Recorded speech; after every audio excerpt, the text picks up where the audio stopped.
মেয়েদের কোনো বাড়ি নেই।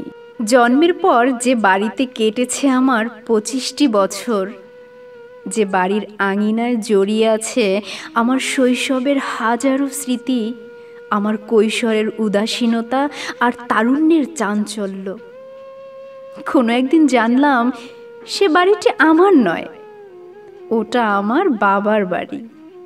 কোনো এক পুরুষের হাত ধরে আমার চিরচেনা পৃথিবীকে পেছনে ফেলে আমার অনুপ্রবেশ ঘটল নতুন এক পৃথিবীকে।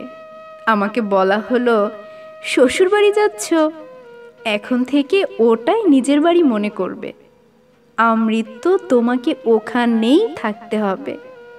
কোনো এক পরগাছার মতো আমার পুরনো সব শিকড়কে উপড়ে ফেলে নিজেকে প্রতিস্থাপন করলাম অন্য কোনো গাছের শিকড়ে। ভাবলাম, যাক, এতদিনে নিজের একটা বাড়ি পেলাম অন্তত। এখন থেকে এটাই আমার বাড়ি, এ বাড়িতেই আমাকে থাকতে হবে। নিজের ভালো লাগা মন্দ লাগা, ইচ্ছে অনিচ্ছে, সুখ দুঃখ দিয়ে আবার সাজাতে শুরু করলাম আমার বাড়ি। মুহূর্তেই বুঝতে পারলাম এটা তো আমার বাড়ি নয়, এটা আমার শ্বশুর বাড়ি। সময় যেতে থাকলো, শ্বশুর মশাইও গত হলেন। উত্তরাধিকার সূত্রে বাড়িটি আমার স্বামীর হলো। ভাবলাম, যাক, অর্ধাঙ্গিনী হিসেবে এবারে বাড়িটি আমারও। কিন্তু কই, পান থেকে চুন খসলে স্বামীর কাছ থেকেও তো শুনতে হয় আমার বাড়িতে এসব একদম চলবে না। তার মানে বাড়িটি আমার স্বামীর, আমাদের নয়। আমাদের বলতে মানে আমার নয়। ছেলে বড় হলো, ভালো চাকরি পেল, ওর বাবা আজ নেই।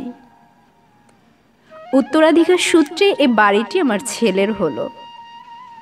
কোনো এক পরন্ত বিকেলে ছেলে এসে আমাকে বলল, মা, বাবা তো নেই, আমার পোস্টিংও অনেকটা দূরে, বাড়ি থেকে যাতায়াত করতে যেমন অনেকটা সময় লেগে যায়, তেমনি কষ্টও হয় আমার।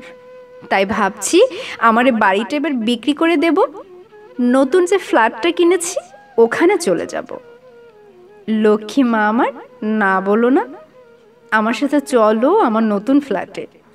ওর মাথায় আলতো করে হাত রেখে মৃদু হেসে বললাম, পাগল ছেলে, তোর সাথে তো নতুন ফ্ল্যাটে যাব, এর চেয়ে আনন্দের আর কি হতে পারে আমার। আসলে আমি তো অভ্যস্ত হয়ে গেছি বাড়ি বদলাতে বদলাতে।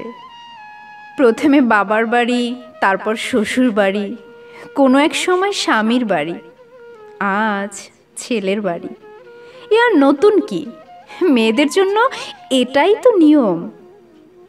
অতীতে আমার মায়ের কোনো বাড়ি ছিল না, আজ আমার কোনো বাড়ি নেই। জানি ভবিষ্যতে আমার মেয়েও কোনো বাড়ি খুঁজে পাবে না। আসলে মেয়েদের কোনো বাড়ি হয় না, মেয়েরা পরগাছার মতো এ গাছ থেকে ও গাছে শিকড় জোড়াতে জোড়াতে পরজীবী হয়ে বেঁচে থাকে চিরটা কাল।